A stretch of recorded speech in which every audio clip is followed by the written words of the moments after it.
Hey, welcome back. My name's Justin. Today I'm going to show you how to trick your module into letting you plug way more stuff into the back of it, even if you've already maxed out all the ports. And it's all because of this little guy. This is a drum splitter. A lot of companies sell these, but this particular one is from an Australian company called the Edrum shop.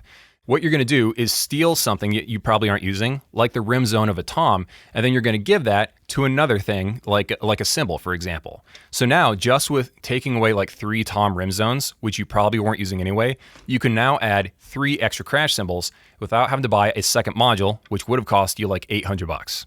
But of course, there's always going to be downsides to an approach like this, and there are certain modules that work and other modules that really don't work with this approach, and there are multiple types of drum splitters out there in the market, so we're going to break it all down and sort of figure out whether or not this will work for you.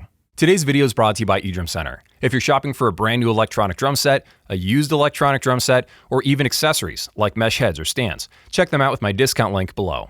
Okay, so first up, we need to break down the different kinds of drum splitters that are out there on the market. Some are advertised as Roland splitters, while others are advertised as Yamaha or basic splitters. We need both versions because some modules require a resistor inside the cable for the trick to work. Mostly Roland, F-note, and then a few edge cases. Here's a list of modules that work with this kind. Most of the time it's like 100 kilo ohm resistor, and then occasionally it's like 120 or 150, depending on the seller. The second kind of drum splitter you'll see, the one advertised as a Yamaha or basic splitter, is exactly what it sounds like. I believe it's just a stereo to mono-mono, not a stereo to a pair of stereos. That kind of cable isn't useful because it just duplicates your pad, but stereo to mono-mono is what you want.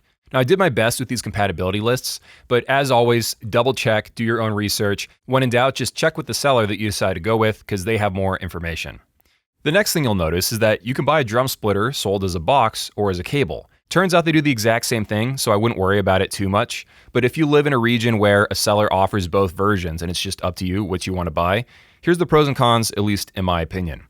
A cable splitter is going to be more space efficient because it doesn't lie on the ground. It's connected directly to your module or directly to the cable snake. Also, it can be cheaper. And finally, cable splitters have a cable built into the design.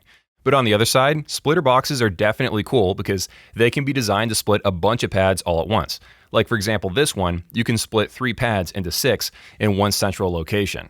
Okay, so next up, there's 2 major things you need to check before you start buying anything from the list of websites I'll give you in a second. Boot up the module, go in there, and see if you can change the rim sound and change it separately from the head sound. Every drum module handles this a little bit differently. Roland has you press an unlink button first called H&R. The main reason why you should probably check before dropping like $100 on a bunch of cable splitters is that not all modules let you independently change the head and the rim zones. For example, if you own a TD25 and then you go buy a bunch of Roland cable splitters, you'd think, yeah, I bought the cable splitter that says Roland in the name, so it should work. But it turns out that module is famous for not having an unlink button. So the cable splitters are going to do their job, but the drum module can't take advantage of it. The one exception is for people that use software instead of the built-in sounds of the module. And as long as the cable splitter is correct for your module, you should be good to go. But for people that rely on the built-in sounds of their module, you probably should check before spending a bunch of money on any website. So now that we know what's compatible, let's actually split a pad, cover the settings, and then the 2 big things that you give up when you use splitters, unfortunately. So on my kit, I'm not using the rim of this tom, so let's grab that. Unplug the cable from the tom and plug it into the right side of the trigger box. The head zone needs to go back to the tom, so cable 1 goes there, and the second one is for the rim. That can go to this splash cymbal on my drum set. This illustration shows a trigger box, but it's almost the same thing if you bought a cable splitter instead. They just give you the extra option of buying a male or female variant. The female cable splitters are best for splitting a cable snake, and the male version is better for splitting an input on a module, just because the cable's already built there, so you're saving a cable if you go this route. Now, when it comes to settings, you might have to change some stuff, or you may just be completely fine right out the box. However, let's say that the secondary pad, the splash right here, let's say it's really unsensitive. All you'd have to do to fix this is to go to your trigger settings for the tom and then raise up the rim gain until it's sensitive again. But if your problem's a little bit more mysterious, like it's not working at all and you just don't know why, even though you bought the exact right splitter and it listed your module inside the compatibility chart of the sales listing, it could be something as stupid as you plug the cables in the wrong order, or it could be that your pad type is set to be single zone. This could be a problem like if you have a TD11K, it's capable of dual zone toms, but it ships with single zone toms on that drum set. So you just need to change the trigger preset to something like the PD125 or something. Another problem is you could be splitting something that is just a mono connection. Like for example, on this kick drum, it's only got a mono cable, so you can't split a second zone, it doesn't have it. But this is not the case for every single manufacturer, because some companies like Yamaha, they do have stereo connections going to their kick drums. In fact, they build splitters directly into their kick drums. It's super useful. So that's why you got to do your research. All right, so next up, let's talk about the downsides of this method. Nothing is free in this world, and at the end of the day, we are trying to beat the system. We're trying to cheat. So what are you giving up when you do this? The first thing you're going to lose is the ability to choke the cymbal.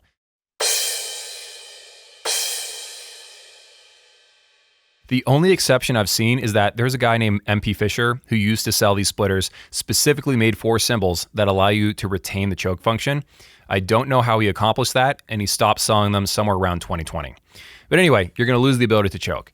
The second thing is you're not going to be able to hit both pads at the same time.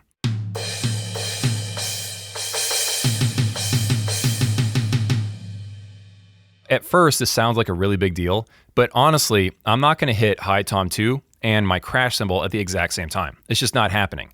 All you have to do is be smart on what zone you're taking away from and where you're, adding it to. So I wouldn't recommend taking the rim zone from tom 3 and then giving that to tom 4, because I'm going to hit both of those toms at the same time and it's going to wreck that drum groove I'm playing. It's pretty safe to give rim zones away to cymbals most of the time. It is not safe to take a tom zone rim and give it to another tom. Another problem you might run into is accidentally triggering a cymbal sound from your primary tom pad. This happened to me when I played really softly on very specific parts of the drum, but not other parts. So on my DIY high tom, I had to play basically on the sensor very softly. And then on my PDX 100, it was towards 1 o'clock, but not all the way to the rim. To fix this, you can swing the rim head adjustment towards the head zone, and that will get rid of the problem. Another downside is the secondary pad might not trigger really soft hits anymore. That's not a problem on my drum set because I'm going to hit the splash cymbal at medium to hard levels of force. But, if this was a side snare or something where I need to have those really, really soft hits coming through, that would be a problem. And I also noticed that I can still trigger the rim zone of my high tom, which is kind of weird because it's not there anymore. I split it off. So you might be thinking, Justin, that's a lot of downsides. And yeah, it has been a lot of downsides. And I can't promise that my experience has been universal. I'm just saying this is what I've experienced as pros and cons when using a splitter from the company I have with a TD30 module, with the settings I chose, and the pads that I used it on.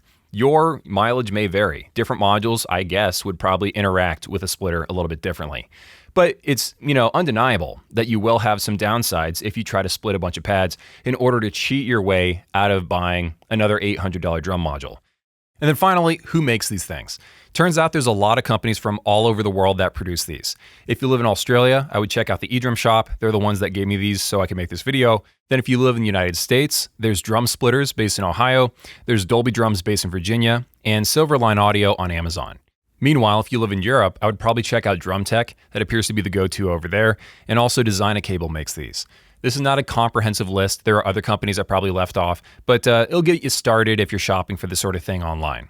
I'm not going to try to dive into the rabbit hole of who makes the very best drum splitters, because at the end of the day, these are pretty simple. They're not overly complicated. It's just a cable splitter with a resistor on the inside. So what I would recommend is making sure that, number one, you're not overpaying. If you're only splitting one pad, don't buy a $50 cable splitter.